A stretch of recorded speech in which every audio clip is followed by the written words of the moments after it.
Pag nafe-feel ako sa bar, inisip ko, hindi pa time. This is not the right time. Sabi ko, darating din ang panahon na papasa ako. Pag tumigil ako, sabi ko sa sarili ko, I will not become a lawyer.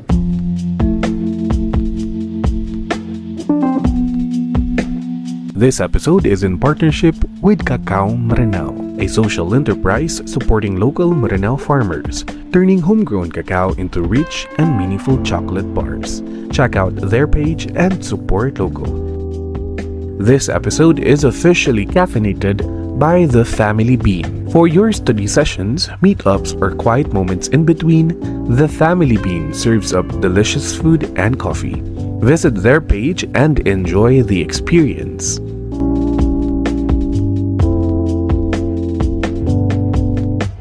I am Attorney Haron, and with me is Attorney Hanan. and welcome back to The Lost Podcast. It's Monday again, and you know what that means. Another episode and another inspiring law journey. Everyone, we hope you are all doing all right. We are excited to have you with us as we dive into the world of Law, life, and everything in between. So whether you're commuting or studying or just taking a breather, we are glad that you are tuning in Because it's time to get lost. Attorney Hanan, we're halfway na sa season 4. Kamusta naman? Masaya. Kasi hindi tayo masyado nahirapan maghanap ng guests. Guests. Alhamdulillah. And mga bigatin yung mga guests natin. Diba? They have really amazing stories to tell, each of them, diba? How about you? Malapit ka na magpahinga sa pag-edit. Oo nga, dami tanod so season, no? Bago lang, we were opening the season and then ngayon halfway na. It's really amazing, no? And I hope so far, no, our listeners are enjoying and learning from the stories of our guest lawyers so far. Yes, and we still have 5 more episodes for you this Yes. season. Alright, so for this Monday, we've got an amazing guest lawyer for everyone. Our guest lawyer for this Monday obtained his Juris Doctor degree from Mindanao State University, Iligan Extension, and he passed the 2020-2021 bar exam for the best bar ever. Everyone, Here here with with us us is our IBP chapter President, Attorney Nasif Numayer Padate. Please say hi to our listeners, attorney. A'udzubillahi minasyaitanirrajim. Bismillahirrahmanirrahim. Hi to all our listeners. Assalamualaikum warahmatullahi wabarakatuh. Waalaikumsalam warahmatullahi wabarakatuh. First of all, attorney, thank you so much for accepting our invitation na sobrang spontaneous. Hindi natin expect, attorney, na we'll be having this recording today, no? Yung sabi ko nga sa Attorney Haron, laging papasad no Allah, so Yes. antay ko guest ta. Di ba? Just like this episode, no? Sumama lang tayo sa IBP chapter natin para makiramay sa isang ka-member natin sa chapter. And then out of nowhere, we have this recording with our very own IBP chapter president. Sir Attorney Numairi, thank you once again for joining with us here sa TLP po. My pleasure po. Attorney, alam kong medyo may edad na tayo, pero gusto ka namin i-walk down the memory lane. Yes. Gusto namin bumalik sa time na ano ba yung pre-law course mo? Okay. My pre-law course is AB Political Science. Okay. Pero, before that, nag-enroll ako ng accountancy. Akala ko, magiging CP ako. Hindi pala. Mali-mali yung pag-enter ko ng mga numbers. Hindi ako pumasa sa ano. One sim lang ako sa accountancy. Then I shifted to political science in IIT din yun. Now, attorney, can I ask anong year to? My undergrad is 19, mag-minus ka. That was 1996. Oh, 96. Attorney Haron, pinanganak ka na ba? Hindi pa ako nag 1-year-old nung taon na yun. So, attorney, bakit kayo nag-accountancy? And bakit sa political science? Was it because ang pangarap nyo na or ang goal nyo is mag-law school after those program?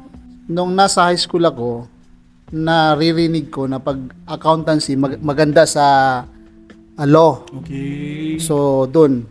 nag-enroll ako, mahirap pala. Hindi pala ako bagay doon kasi mga numbers yun eh.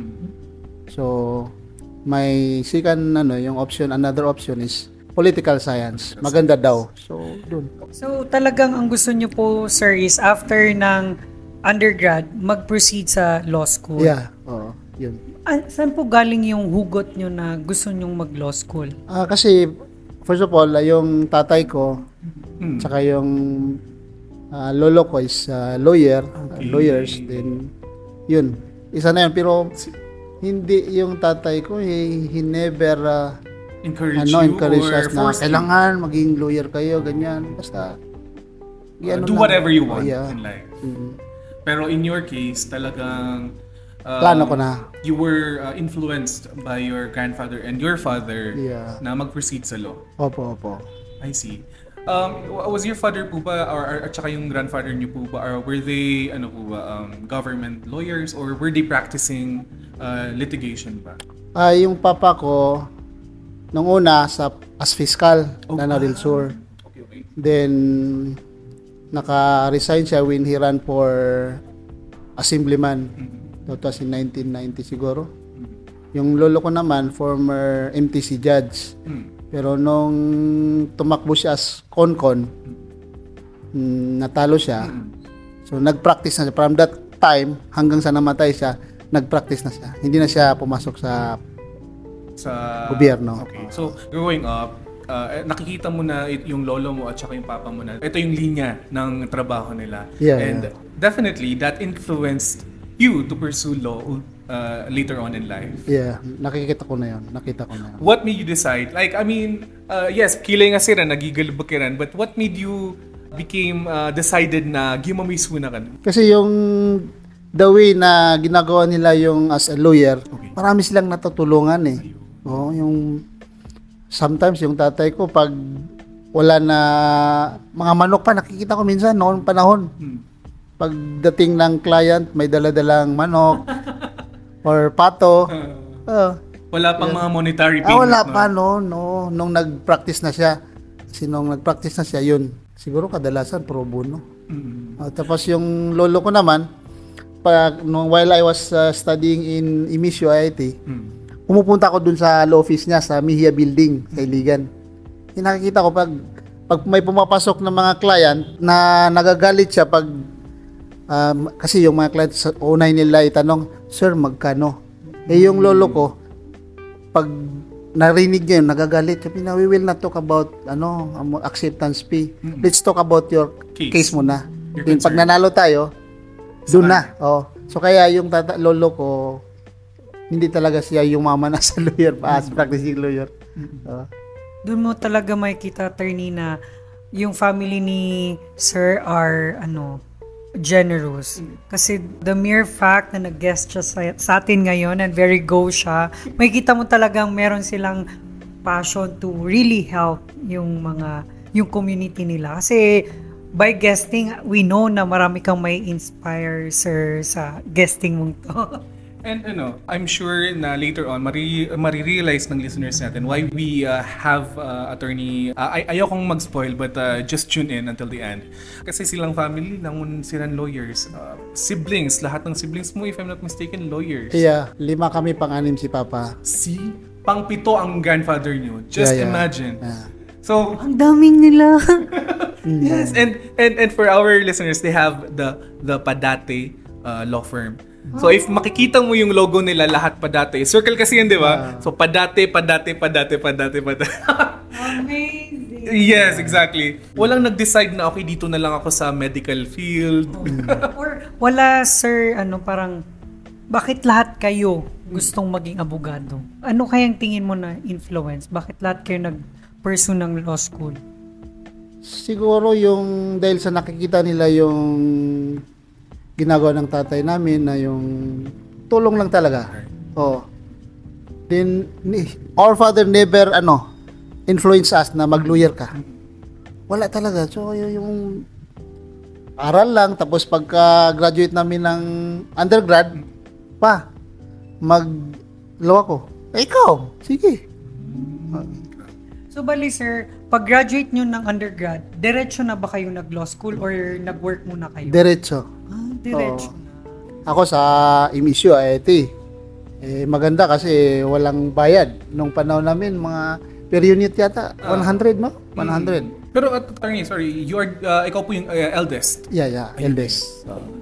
So, let's go back, attorney, dun sa undergrad mo. You were saying na nasa sa MSU IIT ka. Bakit ka pumasok sa Political science. political science? Kasi yun ang nakita ko na mayroon daw silang mga subjects na law. So mas maganda daw yun na i-proceed sa law. Okay. Mayroon silang international law, mayroon silang mga political law. So sabi ko ito na yun na maganda. Do you think nakatulong ba yung pre-law mo sa law school? Yung political Partly. Okay. Oo, kasi yung sa political science naman, maraming mga thesis na ginagawa. So na-practice ka doon how to write, tapos reporting. So talagang maganda siya sa It's a good program for pre-law. pre-law para sa akin. Sir, meron ba kayong relatable story na hindi kayo nakasagot sa recitation sa law school? Palagi yan, lahat tayo Tama. Kasi yung first year ko was in Emil QU Asan yung MLQ? sa Manila, Manuel L. Manila, Quezon University. Kasi yung tatay ko doon siya graduate. Okay. So my plan is to follow his footstep. Oh. So doon ako nag-enroll. Kung saan siya gumraduate, doon ka din. So ang nakaya ko lang doon is 1 year. Nakatransfer ako kasi yung na-interrupt yung pag-aral ko sa ito laging kaning itong love story. So, nakaka-interrupt ang love story. Sa law journey, no? Okay. So, 1 year in MLQU, after 1 year bumalik ka or umuwi ka sa Umuwi kami. Because of the someone you met? Classmate ko in political science, nagplan kami to proceed to law. So siya sa UE, kasi yung tatay na UE graduate daw, ako naman MLQU. Palagi yung interaction namin. So na-interrupt yung pag-aral namin. Pagkatapos noon, nag-transfer kaming dalawa sa MSU IIT. Dito kami nag-aral. Nung pagbalik mo sa law school and this time sa Iligan Extension, how was it naman? Mahirap ba yung pag-adjust when you enrolled sa Iligan Extension, MSU Law? Medyo nanibago kasi doon sa MLQU, Okay. yung first year doon, bugbog sa cases. Yung pag-digest ng cases, recitation, full talaga yung yung program ng Ng first university so pag transfer ko sa IIT, medyo relax ba? Walang mga ganon. So, Yung memorable recitation nyo, nasa MLQU nyo yun experience. mayroon akong hindi ko makalimutan doon na professor ko, si Professor Attorney Jurado. Ang tinatawag sa akin noon, Abu Sayyaf pa yun eh. Mr. Abu Sayyaf. May discrimination. Ako lang yung Muslim doon sa room namin. Ako lang Muslim. Mr. Abu Sayyaf. So nata-challenge ako doon sa niya, although joke lang yun. Yes. So hindi ako talagang nag-aral ako sa kanya. Very strict yun na So ang pumapasa lang sa amin doon, kasama ako sa pumapasa na 10, 7. Yun lang hindi ko makalimutan doon kasi yung experience ko na 1 year, talagang rigid yung practice noon. So maganda talaga doon sa Were you a full-time law student? Yeah. Okay. So, nung nasa MSU Iligan Extension ka na, attorney, or MSU Law, napadali na ba sa'yo? Hindi masyado kasi hindi ka na nagsisirox ng mga dami-daming kaso. Doon sa MLQU, you have to spend kayo sa mga cases. You have to spend xeroxing Okay. those cases na sa 10, 20. You have to read all that xerox copy na mga cases. Nung pagdating ko sa IIT, walang ganon. Babasa ka lang ng textbook. So, bali pagdating nyo, sir, sa IIT, 2002 na to. And then, Second natapos, year na ako. so bali 4 years lang, natapos nyo na yung law school. Natapos ko yung law ko dyan 5 years. 5 years. Kasi yung program din nila 5 5 years. years. So, bali 2006, gumraduate na kayo. Kasi yung mga batch ko, naiwanan nila ako. Dapat sana ang batch ko 2005. 2005. Yes. Tapos, dahil sa transfer ako, doon, nabilong ako sa 2006. Grabe, no? We're talking about 20 years ago. Kaya nahihirapan ako minsan So, after graduating, sir, did you take the bar na? Nag-take na. 2006. 2006. So can you please tell us, attorney, paano yung preparation mo during your bar exam ng 2006? 2006, talagang yung style ko noon, cover to cover na pagbasa kasi bata pa tayo. So, minsan tigdadalawang beses mo mabasa yung libro kasi yun ang naririnig mo sa mga nauna na you have to read the books twice, thrice para ma-familiarize.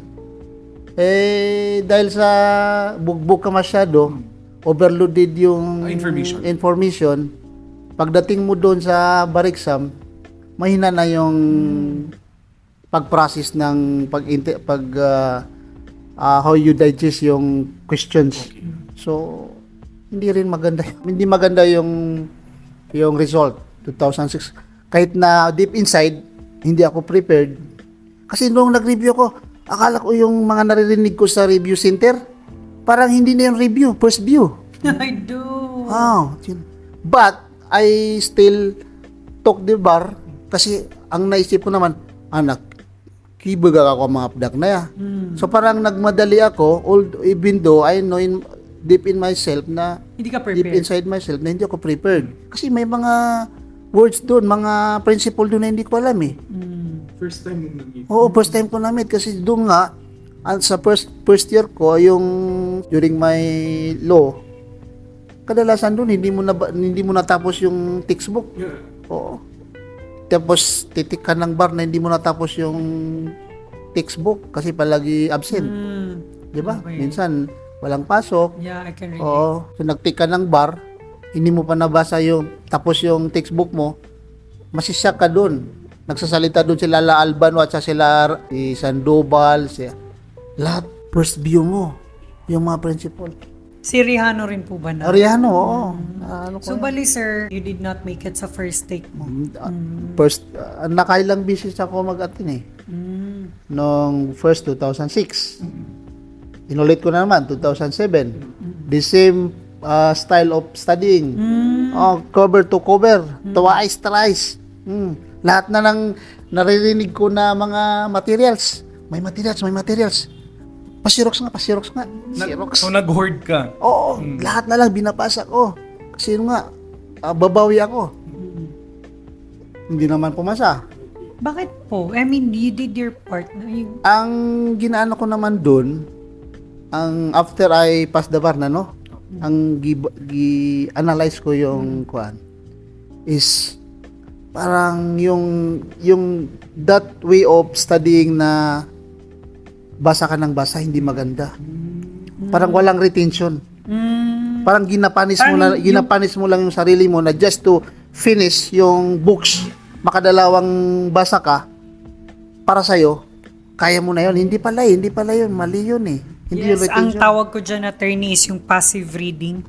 Na ako, nagsa-start pa ako niya sa preface, tapos table of contents, then it's passive reading lang. Asara miya tiruwa ka na May pasada ka na. page 1 to page 300 miya butiakan.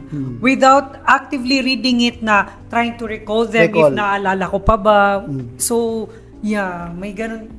Very wrong talaga yung passive reading. So, bali sir, since you did not make it again sa 2007, di ba may 4 kang kapatid na lawyers? Nauna ka ba sa kanila maging lawyer? Ako pinakahuli. Ikaw pinakahuli. Ang first ikaw yung pinapanganay. Oo. Ang first na nag-take ako, ang first na naging abogado, yun si Abul Alam, yung naging assemblyman. Nag-take siya noong 2005. Sila nila Alan. 2005? So, bali, Sila nila Alan, sila Alzidni. And then he made it. He made it one take. So, sumunod kaming dalawang magkapatid. Yung pangatlo na si Faisal. Fiscal, ngayon nagpa-practice ng Davao. Pero former city prosecutor ng Davao. 2006, hindi ako pumasa. Nag-take kami dalawa, 2007, nagsabay kami. Tapos, pumasa siya, ako hindi pumasa. Yung 2 remaining... Tapos, yung dalawa kong magkapatid naman, nung mag-graduate sila, 2010. Oo, okay. pumasa silang dalawa. Sabay. Ako, ang nag-take lang ako na hindi pumasa 2006, 2007, 2008. Tapos, tinuloy ko yun. 3 bars. 3 bars. So, mayroong bago no na 5 bar. Titinanggal yung tatlo na mag-refresh ka. So at that time, 5 5 ang maximum. Maximum. Na So, iti-take mo ang bar, and if you mo. cannot still make it on your You have fifth to, try, you have to refresh. Tapos pag Some hindi mo na subjects. naman matik, balik ka na naman ng refresh. Yun ang bago ngayon na rule. So attorney, 2006, 2007, 2008, you Hindi ako pumasa. nga makores. Hindi ako makorest. Tapos When- nag-rest ako. Okay, nag-rest. Nag-rest ako, nag-work. Tapos bumabalik ako 2000. Nag-take na naman ako nung 2012. 2012, okay. Yes ka ng 3 years. 3 years. The same process, yung study, yung study. So, attorney, yung sa 2008 mo na take, ganun din. Cover to cover. Tapos ginawa mo na naman sa 2012. Cover to cover. Bakit ganun yung... So, Hindi, bakit sutigira na the lesson na learn ka ko previous bar nga, bakit tuloy-tuloy na ganun pa rin yung strategy mo? yun na nga, yun ang mali ko eh. Kaya nung nag-take na ako nung pumasa ako, mayroon akong coach na kinuha. Pwedeng si attorney, yung sa Barbady, yung si attorney Edgar. Tinanong niya ako, nakailang take na ka na ba, attorney? Sabi ko, sir, repeater ako. Sabi na, paano ka nag-study? Sabi ko, cover to cover. So, nung first hanggang pang ilan mo nag-take, cover to cover. Bakit ka hindi nag-change ng strategy? Alam mo na yung daan, mali yung resulta, doon ka pa rin dumadaan. Sabi ko kaya nga attorney, kaya 4 bars na yun, di ba? Ganun pa rin. Kailangan ko yung yung advice mo, yung technique. Sabi niya, ito ang technique ko. Okay. Mag-iba ka ng strategy. So, sir, ano pong gawin ko? Magbasa ka lang ng previous bar questions. Ang sinabi niya sa akin. Oo, kasi nabasa mo naman ang lahat. At na loading ang katawan. Kasi ilang beses ka na nag-aral, so talagang EBQ na lang talaga yung When you pass the bar, panglima ng take mo na Teka na bar. muna, bilangin ko, hindi ko mabilangin. Sige, attorney. 2006, 7, 8, 12, 18. Okay. 2018. So, nung 18, Panglima na yun. nag-refresh na ako. Kasi 5 na, di ba? Nag-refresh na ako. Tapos, 2019, nag-take ka? wala na. Kasi refreshing ka. Okay. Hindi na ako, BBE na siya. Nag-BBE BBE na na siya. ako. Pang 6th bar exam mo. yung when you refresh pass the ko, bar exam. malay-balay pa, bukid nun. So sir, bakit hindi ka gumive up? Yung palagi akong nababagsak, no? Inisip ko, hindi pa time. Pag nafe-feel ako sa bar, inisip ko, hindi pa time. This is not the right time. Kaya, sabi ko, darating din ang panahon na titik ako, mapapasa ako. Pag tumigil ako, sabi ko sa sarili ko, I will not become a lawyer. Sabi ko. Then, ang swerte ko din doon, yung parents ko, mga kapatid ko, every time mabagsak ako, sasabihin nila, tika uli, kami na bahala sa gasto. Kami. Sabi ko, may asawa na ako, may mga anak na ako. Mag-continue na lang ako sa account. Sabi, hindi kami mag-provide. Wala kang problema. Mag-take ka, kami ang Tapos yung asawa ko naman, pag nakikita niya na lumural na ako, sabi niya, "Uy, ating ka. Ano ka kuwan? Nga ba nga pang time?" Yung asawa ko ngayon. Ating nga, sabi ko, palagi na lang ako nawala sa inyo. Mag-review ako ilang buwan. Tapos, wala ako sa inyo. Sabi, ako na bahala. So when you review, attorney, nag-isolate ka? Oo. Pumunta ako ng Manila. Wala pa nung local review. Pumunta ako ng Manila. So, inawanan ko yung pamilya ko. Yung asawa ko naman, asawa ng Diyos, siya ang ating ka na ba pan? Ako na bahala sa mga bata. So meaning sir, hindi mo chorus yung... Saan ka nag-bar? Dito sa Mindanao? Oo, yung pumasa ka. yung pumasa ko. Tapos yung, siguro di nga po sir talaga chorus so Manila. Pero sir, di ba one thing, a different mamuko, previous bars nga, Agosto 2020-2021 bar nga is 110 yung previous. Oo. Tingin mo ba, contributory yung handwriting mo kaya hindi ka Contributory. pumasa? Opo, absolutely contributory yung penmanship, yung handwriting. Kasi maganda yung handwriting ko. Pero pag final na sa bar exam, Nanginginig ka na. nasisira na yung ano ko, yung penmanship ko. Yung sabi ko nga sa attorney Haron nung 2019 bar ko, hindi ko kaug sa table. Gumagalaw na yung Oo, table. kasi kinakabahan na yung buong katawan ko na di ko papasadap. Kailangan na pag alas 4 na. Ganun na. Pag 4 hours. Aircon din, yung mga rooms sa Manila. Gitu. Isang no to sinditan na kan yung one reason siguro is yung penmanship. Tapos pag mamali ka, sira na ang utak mo. Right. Mamali ka, nakairis ka doon. Namiyabagsak ako. Yabagsak kasi marking na to. Naka-marking din. Kasi yung ganun din, mayroon din nag-tip sa akin na pag hindi mo yan masagot, punta ka dun sa one. Ang problema dun, paano mo Estimate allocate yung page. Kaya doon ka nasisira. Palagi ko na bigyan ko ng 2 pages, tapos nung kulang. Kulang or sobra. Tapos pag sobra naman, di ka pwedeng magpunit. So marking na naman yun kasi ba't may space? Kaya sobrang So malaking challenge talaga yung handwritten na exams, na bar exams. kaya maraming bumabagsak siguro dahil dun sa may mga human factor. Oo. Kasi just imagine kung ikaw yung mag-check ng mga Itapon mo na yun. Tinapon na eh. Kasi si attorney Pokes ng labor. Right. Nakadalawang beses yung naging examiner. Yung sabi niya, nakikita ko yung penmanship na ang pangit ng penmanship. Hindi na mabasa. Mayroong nakatayo, mayroong nakatagilid. Nagbabasa din ako, sabi na nakatagilid din ako, tinatapon na lang yan kasi mayroon silang deadline na kailangan matapos nila yung checking. Yes. So, pag ganon, nadideprive ka na. Kumbaga, yung hindi ka nabibigyan ng chance na basahin yung kahit yung substance ng answer mo andun, kahit nandun yung elements and all. Wala. Diba?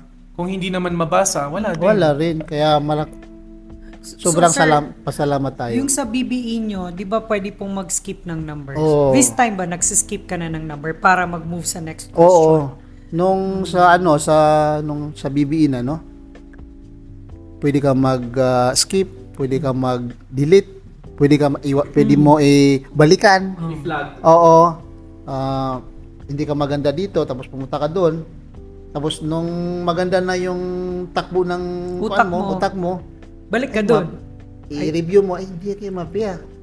Pipian na ka. Mayroon kang chance to refresh. Yeah, yung sabi nga nila na pag so 2019 na bar so mga 110 na bar, yung parang gusto mo daw mag-serve ng masarap na food.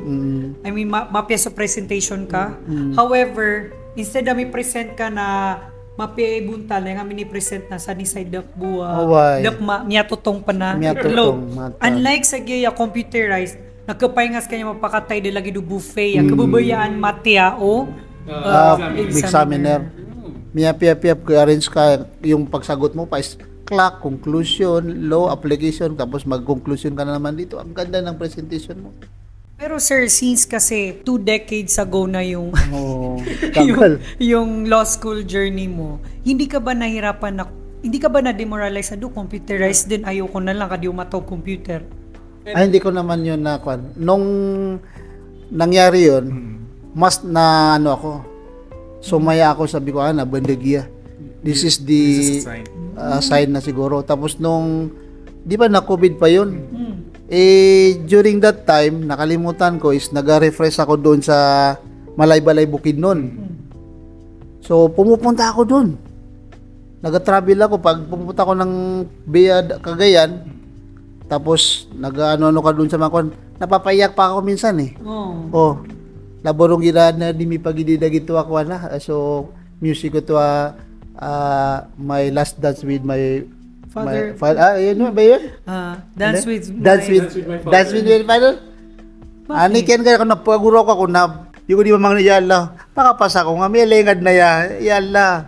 Tapos umiyak talaga ako. Bakit ka umiiyak, sir? Kasi tatay ka na or because Oh, of yung your tatay na ako father? tapos may rasa-rasay ako para yung mga anak ko kung maging abogado ako para ito sa mga anak ko yala bugan karang niya mga abogado ko dunya sa mga watat. Napapayak talaga ako. Pero sir, naabutan ng father mo yung pumasa ka. Oo. Oo. Actually, last convention, national convention, Oo. lahat sila Oo. present. Salamat naging lawyer ako kasi before hindi ako naging lawyer, nakatrabaho ko sa SPDA. Hindi temporary lang kasi wala akong civil service. Tapos 1 year lang siguro, 2 years. Tapos nag-try ako sa politics, naging konsyal ako no 2010. Nanalo ako. 1 term lang, hindi na ako umulit kasi hindi pala maganda. Hindi pala para sa Oo, kasi yung mga promises ko to implement, malayo pala yun sa katotohanan. Business na lang kami ng asawa ko. May nagagawa ko ng mga yung pan-DOB, pandesal. Oo.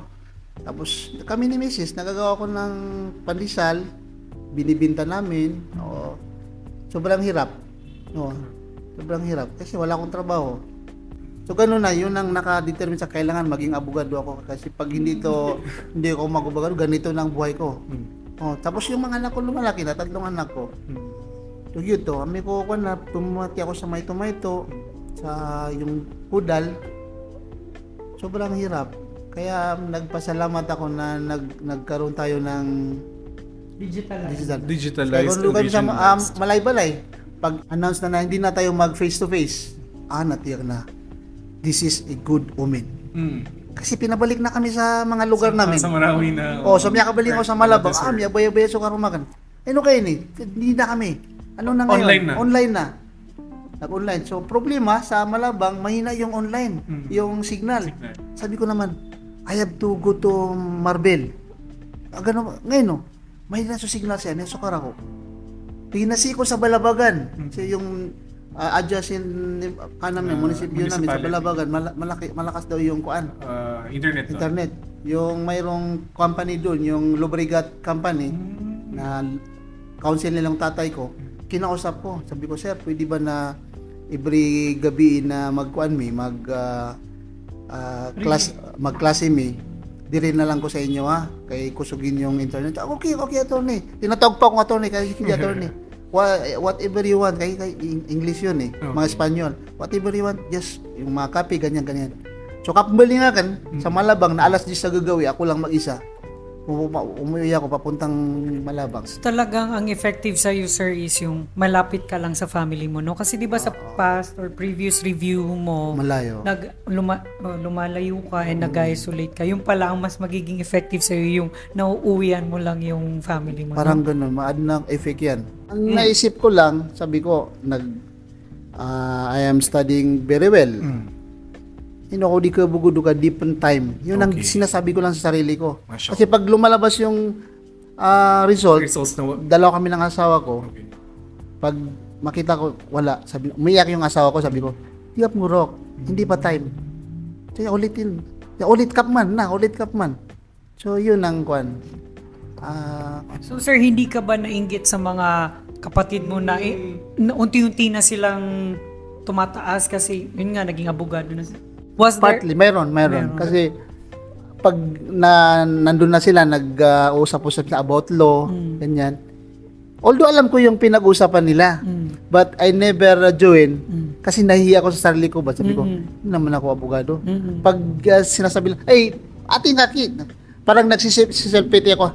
Di ako din. Pero deep inside, na gusto ko. Pero sinasabi ko sa kanila, di ako Naki, kay parang, yun, nagsiself-pity ako sa nangyayari. However, until sa very last review mo, sir, talagang nag-support sila sa'yo. Always, in all my bar exams, from 2006 hanggang full support talaga sila sa akin. Kaya, yun ang kaswerte ko na andun sila palagi sa likod ko. Kaya rin siguro ako na emotional attorney kasi parang pag ganyan na paulit-ulit ka nagtitake ng bar, nagre-review, parang gusto mong sukuan yung sarili mo pero hindi ka makasuko kasi nakikita mo yung people around you na hindi sinusukuan yung ikaw, yung dream mo na hindi. So, ba't ko susukuan yung sarili ko if yung people around me are willing to help and parang, no, walang give up, tuloy-tuloy lang. Oo, totoo yun. Yung sabi ng asawa ko, pag tumigil ka, hindi ka na magiging abogado. Kabayawala, sabi siya, kayo ka na, kabayawala. Tapos, ito naman, sabi mo, ayaw mo. Hindi ba sabi mo, ayaw na dapat mauma? Hindi ka na, webab, ka-discourage ako minsan. Di, ating ka. Yung last na review ko sa Malay-Balay, refresh ko, ang pera lang namin, 10,000. Nung tinawagan ako ng mga kasama ko, nung last na nag-take kami, ang mga taga-jinsa, mga rocks mambua, mga matatanda, Attorney, Panyero, ang tawagan namin, Panyero, Attorney, hindi ka ba mag-refresh? Sabi ko, boss, hindi na. Kami gani, mga tiguang nami, senior citizen, mag-refresh kami sa Malay-Balay. Pag ato dito ha, o tira ang contact number sa kuan, registrar. O, tawag ito, magkita ta dito ugma kay mo tumi. Samiyan ga ko, Mrs. Antaw to. Yan so mga classmate ka namin nga bubagsak mamu sa ko last kuan. Katuno to. Pag kuan sira, refresh sira ngon. As ka. Di ako, biyo ko lagon. Ayun na. Refresh ka, nasa 10,000 na kan saya. Pero ako review. Di naki-enroll ko na 10,000 partial. 10,000 na kan. Kasi mahiyan ako maghingi sa mga kapatid ko na, kuan, nagsisipiti nga. 10,000 na kan. Kataya, kuan ka. So yun, nagkita kami doon. So allowed tala na malayli mo. Gusto kong balikan yung sinabi ko kanina na observation ko sa president natin na he's really humble. Because he went through so much. No? And I think that journey will really humble someone. Actually, gusto ko din yun itanong, sir, sa'yo. If ever you passed the bar sa 2006, 7, or 8, tingin mo ba magiging ganitong humble ka na abogado? Yun nga, nasasabi ko sa sarili ko ba, sabi ko, kung pumasa ako ng 2006, hindi ako magaganito. Hindi ako magiging president, at saka mahihirapan ako, sabi ko, sa practice ko. Sinasabi ko sa mga kapatid ko. Kasi sabi ko, kung pumasa ako noong 2006, walang mag-guide sa akin ng mga kapatid. Walang sarili ko lang, tapos I have to strive na magkaroon ng income na walang mga kapatid ko. So ngayon sabi ko, nung miyakapas ako sa Barimanto na kel bulbudan ako si ko kaya practice akan ka before I will my first appearance, hindi ko alam gagawin ko. Bumiyasokar ako. So tinanong ko muna yung mga kapatid ko, arito na isuon na may ka first case, first hearing. Kataya so kisuan na lagi da. So na picture ko na, sabi ko, kaya timely na ngayon ako naging abogado na hindi ako nahirapan sa practice ko. Nabigyan niyo ako ng mga kaso, sabi ko sa mga kapatid ko. Kung naging abogado ako noong 2006, hindi ganito yung result, sabi ko. Mas maganda na swallowed tala na ibigyan ka sumapya on the exact time. Oh. Alhamdulillah. Attorney, was there sa sa 2 decades na yun na journey mo, was there a moment na parang halos pa 100% na ano ka na, ayaw mo na, susuko ka na? Yeah. Oo. Nung last, yung 2018. 2018. Yun 2018. yung 5th take mo? Oo. Sinabi ko na doon sa wall. May last take yata doon sa doon yun sa Lasal yata yun. UST. Oo. Sinabi ko sa wall, hindi na ako babalik sa'yo.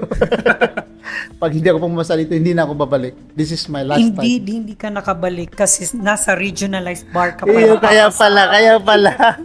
So sir, hindi mo ba tinake against your course of becoming a lawyer yung pag-postpone ng 2020 bar exam and yung tawag dito yung COVID? Hindi ka ba parang hindi kundo ka bugod? Hindi, yun ang take ko yun as good omen. Nung first pag-refresh ko, nung na-cancel yung face-to-face, sabi ko, nakataya. Bundag yun. Every time na may development dun sa na tinitik ko na positive, nagyan din. Nung during the review na, sinasabi ng mga kasama ko, delete mo pas, mutik karon bay kay short kayong time. Kapag bago lang ta nag-refresh, dili pa kayo maayo tong refresh kay online. So nag-enroll ako ng review online sa Cebu, University of Cebu. Tapos online pa sabi ko. Nagin uman ma-extend. Good omen. Nakatatlong extend Good omen niya, good omen. Papasa na ako. Tapos compared dun sa mga last ko, hindi ako nagjo-join sa makbar. Kasi takot ako sa makbar. Sabi ko, pag atin ako ng makbar, mabagsak ako ng makbar, negative na sa akin. Maglulumoral ako, yun ang feeling ko sa pagtitik ng makbar. Yung BBE, nag-enroll ako ng makbar. Kasi sabi ng coach ko, sabi niya, you have to enroll to makbar. Tapos, mag-take ka ng kuan. Takot ako, sabi, hindi. Kasi makikita mo doon kung saan ang weakness mo doon, saan ang mahina ka doon. So, alhamdulillah, nung mga makbar ko, may isang subject na hindi ko makalimutan na first na take ko na makbar is labor law. Parang pagtitika din ng bar, kaya number lang ang binibigay. Yung top 1 na makbar sa labor law, ako. Allahu Akbar. Nakatik ako nung sabi ko, pagkapasa ko. Sa sarili ko ba? Pagkapasa ko, ino ko sa ini pagkatap. Then, succeeding makbar, pasado lahat. Isa lang ang bumagsak ako nung sa criminal law.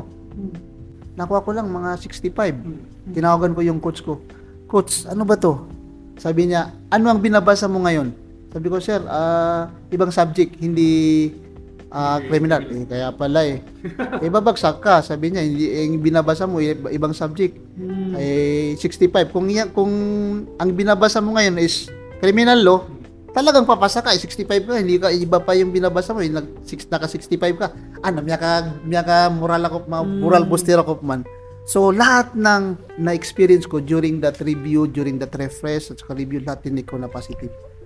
Ang takeaway ko doon, Attorney Haron, wag kayo talaga matalino, magaling, hindi man average, below average. Wag kayong mahiyang magkaroon ng coach. Ako kaya yung Seek help, no? kasi 'di ba yung may Soar High Bar lecture series ako, sir. And sometimes we offer coaching. Kasi sa concern na byproduct ako mambuha coaching. Kasi before 2019 barakan na talagang sumuan na si Sir Jakat, sumuan na si Sir Barudi, Sir Elenio rakan sukan sir rakan. Then laon no comment sila nakuha na kan si Sir Jabi in coach ano niya give pumat nga libro. Taman sa kagyup man no last tiya na inudi ko pa rin papa sa isa buko rangon. Diya kang kabaya o baan na maka-check ko na parang giros. Kaya ako. Aya siwa ka na. So ginawa ya ka nakatona ka na. Di ko niyang di ko niyang suding ka. Ainin po nabdaran na paano ko niyang kaugupan. Inibitirahan si Attorney Hap siya. Diya ka na katona ka na busy ka. Pero every week na pag-send daw ka sa timambu question na pag-check ka nga rana. Saan sa advice ka na yakan susunod. So you just really have to kana nga so pride ka, kana nga so kaya ka na magpa-coach ka. Pag alam mong ino di pag-work sa strategy kasi ad na mapteror ka coach ka up pagkaugup ka. So kailangan ng coach. Kailangan ng coach. Pag alam mong nahirapan ka na, pero kung hindi naman, kaya mo naman, i-coach mo yung sarili mo. Kasi di ba may mga bartenders din naman na they can assess themselves on their own. Diba? But sometimes kailangan mo din talagang ng point of view ng ibang tao to see if may mali ba sa process or sa mga techniques na ginagamit mo. No? So that's a really good advice for our bar takers and soon to take the bar exam na try to seek help from your fellow or colleagues na mga lawyers na and see if they can give you any good suggestions. Attorney, I would like to ask, you've failed the bar exam for five times already. Asan yung pinakamasakit doon? Or alin yung pinakamasakit na failing doon? Yung first take. Kasi alam ko na hindi ako prepared. Pero were you expecting to pass the bar? Hopeful lang. Pero alam ko na sabi ko hindi kaya. Tapos ang problema doon, alam mo na hindi ka prepared, but you still exerted efforts. Nakatatlong basa ng isang subject, 3 times isang libro. 3 readings. 3 readings. Oo. Tapos bumagsak ka. Alam mo pala na yun ang pinakamasakit doon, yung first. First stage. Yung mga second, Third, parang fourth, fifth. may alam ko na. Naiimmune din pala. Yung first ang masakit kasi iyak ako ng iyak doon. Now, since we're talking about feelings, no, we'd like to know, attorney, how was it when you finally saw your name sa mga passers during the best bar ever? Yan. Nung sinabi na the bar result will be released Okay. at 10 siguro yun. Alas 10 yata yun. Ang problema doon, 3 days before that bar result, nanaginip ako. Nababagsak ako. I do. Negative Talagang na. nakita ko doon sa result na wala yung pangalan ko. Pag gising ko, pumurok ako. I do. So hindi ko na sinabi sa asawa ko, wala akong sinabihan. Wala Kasi akong di ba sinabihan. maratakon? Maratakon. Daken tetarwa. So, nagkataon din na 2 days before na yon, na di ba eleksyon yon? Eleksyon yon, yung sa BBE. Oo. Eleksyon yon. Midterm election. Oo. Mayroon ding pumunta na mga friend ni Papa na binigyan na si Papa ng 100,000. Sabi niya, Torny, itong 100,000 na pamagan ka. Sid ka. Sid ka. Ramadan pa din yun eh. Ramadan. Bakit daw, attorney, pamimigay yung 100,000? Iwan ko lang On doon your sa behalf? director. Hindi rin. Okay. Binigyan lang sa papa ko. Sabi si Papa, tiyawagan ako niya. Anak, yung 100,000 niya, nagsisadkaan ka. So yun, nagigip na ko yun na uway. So ang ginawa ko, ay may pamikirakan. So langon na ustad si sa Malabang, ay mga masjid na pinalista ko. More than 10 yung masjid madrasa. Pinalista ko yung mga kuan ustad. Tapos binigyan ko ng tag 500. Ay sa kuan na sabi nila, pag magsad ka na ma-PMG ka wala balas. Yun ang ginawa ko. Yung time na yon na mag-release na sa timang mambuan last madrasa sungan na kan. Sinabi ko sa asawa ko, kate sa cellphone na kano ay man to na please result. Na di ko nang pangilaya. Upo ko man ko na alhamdulillah. Di ko pa ko man na alhamdulillah. Tunas yun na kayo ni. Grabe yung takot ko. Di ko man pangilaya. Kata sa cellphone na kan. Sumakay ako ng sasakyan ko. Napsungo ko. Di kan kataon do ko sung. Siya gida na nag-ialaya tungan niya tablig. Si Napisa, ang pangalan niya, Abu Napisa. Dito di na kaya sa tima siya mas kita dang gabi madrasa sumong taon. Sumiyon sa Barangay Bakayawan. Pero yung kuan ko parang tinitingnan ko yung relo eh. So while I was talking to the ustads, kataya ni mo gayak saya sad ka, apya ko kitrakan kanabay ni Kampimpan. Sad ka ko na ya lagi dia. Yung ding kasama ko, nag-ring yung cellphone niya. Nung pag-ring niya, lumabas siya. Yung rarbag Bakit? Iwan ko lang, sabi ko. Tapos narinig ko talaga, sabi niya, "Oway, kate, padakan." I do. So, hindi na, parang wala lang sa akin, pero dinig ko. Nagsasalita na ako. Tapos pumasok siya. While I was talking, naintong ako niyan. Nakapas ka kon. Tapos yung mga kon, nabigla sila ba? Umiyak talaga. Napuro ko. Nasyak sila. Ay, tutunanan. Akala nila may namatay. Ay, tutunanan. Matigilan. Napuro ko na. Yung kasama ko siya, kanaba. Miyakapas. Tapos umiyak na naman sila yung mga ustad. Ay, no. Marami kaming umiyak. Tapos, pag-iyak namin na nagsasalita sila, kate. Ino ka ng guro, nakailang bisis na ako nag-take. Ngayon na ako pumasa. Kuwan, attorney, biyalas ang wala sa giya kaya pamigay nga sa kuwan. Kaya, talagang yung mga tao, dapat ginanapag-take sa bar exam, pamigay ka na sa sadka. Kaya, nanaginip ako na hindi ako kasali sa nag-take na pumasa, but because of that sadka, miyapda ko ron.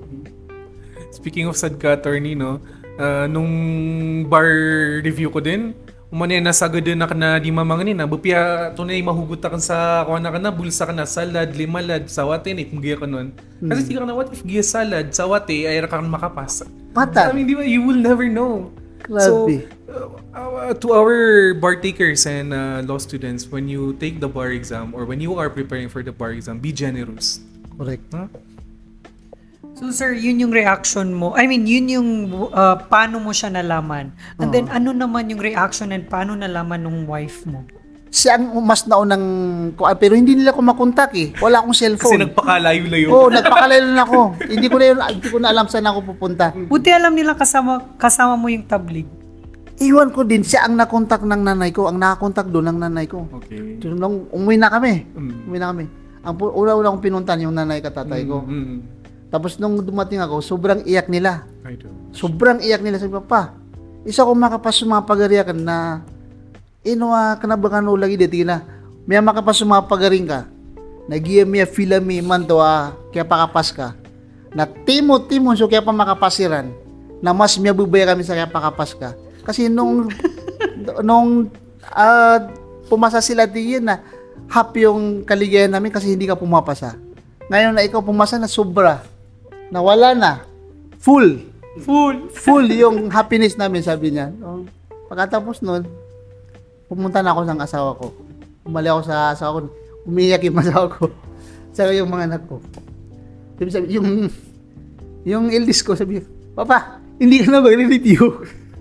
Yapasado. Miya graduate ka sa bar exam. Papa, hindi ka na magre-review. Pumasa ka na. Naiyak tayong tatlo.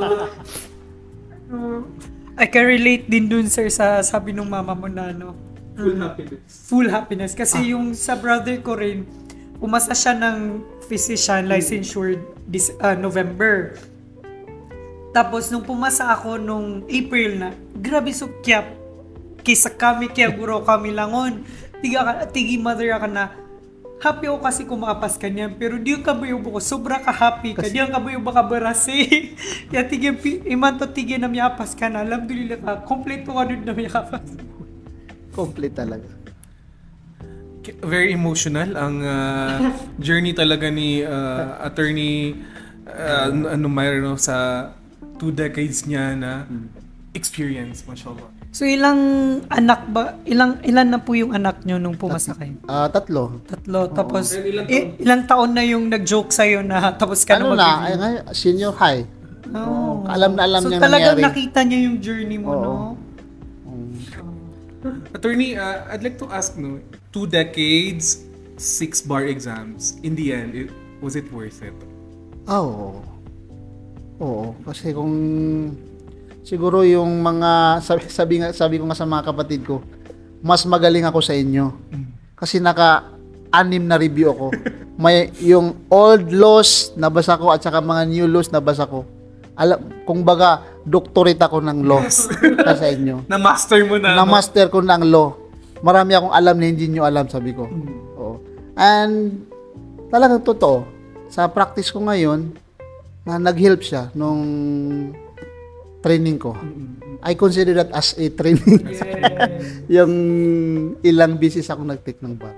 Sir, before namin i-ask sa'yo kung ano yung mga bar tips mo sa mga nagre-review ngayon, kasi 1 month na lang bar exam na, gusto ko muna i-ask kung ano yung tips nyo sa mga katulad nyo rin na ngayon na at the moment na pang 6 na rin nila, pang 5, 7 times na nilang mag-bar. Anong advice mo sa kanila? Ang advice ko sa kanila, huwag kayong tumigil na mag-take ng bar.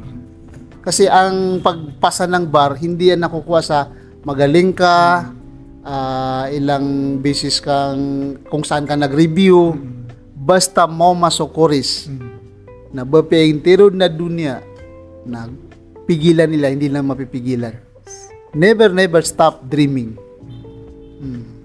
So sir, ano na lang yung bar tips mo na lang sa sobrang dami mong bar review na dinaanan sa mga nagre-review ngayon? Oo. Yung pag-review naman, na kailangan yung pag-review, ang sana sitong na-observe ko is that huwag mo isubsub yung sarili mo na kahit hindi mo na maintindihan yung binabasa mo. Basta ma-cope up mo lang yung coverage na babasahin mo. Babasahin mo pa. Pipilit mo. That is not the right way of studying. Mas maganda yung sabi ng coach ko, maliit na information ilagay mo sa utak mo, yung processing ng utak mo maganda. Kaysa saksakan mo yan ng lahat ng binabasa mo doon sa mga libro na kahit na hindi tinatanong, ever since hindi napatanong sa kwan, binabasa mo pa, may hina yung retention mo, hina yung analysis mo, sabi niya. So, ang sa akin is concentrate on bar topics na favorite. Quality over yung quality, quantity. Oo. Wag yung, kahit na yung mga did provisions, binabasa mo pa. Binabasa mo pa. And for the past years, walang hindi na itanong sa bar exam. So, most likely, hindi rin yan itatanong this coming. So, why spend so much time and energy sa provision na yan? Kasi sabi ng coach ko, 90% of the bar exam, binabalik yan. Right. Iniiba lang yung facts of the case. Yeah. Pero 90% sabi niya, is binabalik yan. Tama talaga. So, doon ka sabi niya, mag-consider sa 90%, yung 10%, kahit na mamali ka doon, 10% lang yan. Mayroon kang 90%. So, totoo nga, yung pag-review ko, dahil sa matanda na rin ako, attorney, ilang taong ka na? 46 ngayon. Nung nag-take ako is more than 40 din ako, no? Hindi na kaya. Yung mata ko na, may salamin na. Yung stamina ko, hindi na katulad nung 2006. Nag-try ako to read the book, textbook. Masusuka ako. Hindi ko na maintindihan. So, sabi ko, mag-stick na lang ako doon sa sinabi ni coach na basahin ko lang yung Q&A na previous questions. Magbaka sakali ako, sabi ko, this is my last time. Iibahin ko yung strategy ko. Sabi ni coach, bakit ka dadaan doon sa maling daan? The same result. Ito ang i-adapt mo, sabi niya. If hindi mo ito i-adapt, you will fail, sabi niya. Again. So, you have to follow my instruction. So, ang instruction niya sa akin is yung previous questions and answers, yun ang i-studyan ko. I supplemented it with the Kudal. Oo. Tapos, binabantayan ko kasi may mga previous questions na obsolete na. Labaw sa rules, sa remedial law. May mga doon. Tsaka sa corporation law. Maraming tax din. Yung tax, yun ang binantayan ko lang doon. Pero yung mga principles sa tax, yun ang gi-master ko kasi maganda yung discussion sa mga yung Q&A questions. So, simple lang. Yung mga sabi nilang principles that stood the test of time, make sure na master nyo yan. Kasi most likely, yun tatanong yan. Yun ang tatanong. Diba? Oo. And I cannot stress this enough to our listeners na just like what Attorney Numair did, nagbasa talaga siya ng answered bar questions. Please, if you have time, read the answered bar questions. Napakalaking tulong yan. You will know kung paano atakihin yung isang tanong, di ba? And you will have an idea kung ano yung mga questions or topics that are often asked in the bar exam. So that's, for me, pag magre-review ka, dapat always yan kasama sa mga reading materials mo, yung ABQs. And most importantly, prayer. Exactly. 5 times a day prayer. You have to magtahajud ka if you can. Always, every night, magtahajud ka. Tapos, ang prayer ko palagi is, Ya Allah, oda kurisak na mabugidwa ko, na pakikurisan karakan.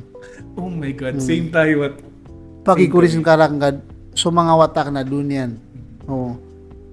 Alam ko, ilang bisis na ako nag-take. Mas alam na alam yan. Kuan. Ikaw ang nakakalam kung maabugado ko hindi. Pero kung hindi ko kuris na yala, bugan karakan. Yun. Every night, nagatajud ako. Kasi nothing is impossible si Kuha, di ba? O initially na nabanga kuriso ka pa muli abugado na with just that, no? Konfayakon. Automatic. Nakabugado ka. Saka yung sinasabi ko rin sa mga pinsan ko na taman sa ilalaham markaw Allah ayang arkian pumangnin na mabugado ka. Na ibig sabihin na kabugan ka. Kabugan. Kaya ito, skaninin tufik man sa kapikir ka. Oh, ay, mata. So, meaning na panayon na kabu. Just be patient ka. Kanabo dapat kasunod na so oras Oras nga. ka. Forget. So, oras wala. Mata. Yun. Attorney Aaron, parang ang sarap na nung kwentuhan natin. Alhamdulillah. Thank you so much for spending time with us, no? Do you have any last word for our listeners? So, my advice to all listeners. Itong life natin it is under the direction of Allah. Adna plano tano, pero so plano wala na aya kasunod. Kahit na ano pang sabihin mo na iplano mong sarili mo, ang masusunod ng Allah. Itong katulad nito, I never expect na magiging president ako ng IBP. I never expect. I never plan na magiging officer ako kasi ayaw ko ng mga ganyan. Kasi gusto ng Allah, kahit na ayaw ng mga tao na maging makuha mo yung isang bagay, pero pag gusto ng Allah, makukuha mo yan. Kahit na hindi mo pa ambisyonin. Yun. Sir, thank you so much for allowing us to immortalize your law journey. Isa ini sa pinaka-special na episode namin. And it takes a very good and humble heart para i-share yung ganong journey. Kasi supad na kay Ransulay dito. Pero kana, you wanted to be a success guide for those na going through the same. Thank you so much, Attorney. And with that, thank you so much, Attorney, for spending time with us again in this episode, no, and for sharing your law journey with us. Lastly, Attorney, do you have anyone to give a shout out to? Salamat sa parents ko at saka mga kapatid ko na always nandun. At saka yung asawa kong si Never Give Up. Anong name po ng wife niyo? Baka Junaira Balindong. hello po, ma'am. Congratulations po. Siya yung sa akin. Nag-push talaga sa'yo, no? And of course, sa mga anak niyo, Yung anak ko si Kairan Jihara. Nasa na ngayon sa Davao, senior high. Senior, di ba yung senior high sila ngayon? Wala ka pang college student? Wala pa. College student, college na. Wala pa. Okay. Pero sir, meron bang guidance sa'yo na parang gusto mo rin maging lawyer sila? Ayun, yeah. I told them. Oh. I told them, kailangan maging CPA lawyer ka. Hindi mo ginaya yung tatay mo, sir. Hindi. good luck sa mga anak niya. Alright, once again, thank you so much, Attorney. And that ends our episode for this Monday. If you were inspired and you have enjoyed this episode, don't forget to hit subscribe and leave a comment. Also, please don't forget to tag us on your stories and posts. You can follow us on Facebook, Instagram, and TikTok for daily updates. Thanks for getting lost with us today. We shall see you next Monday. Bye. Bye. Sir, may have your story.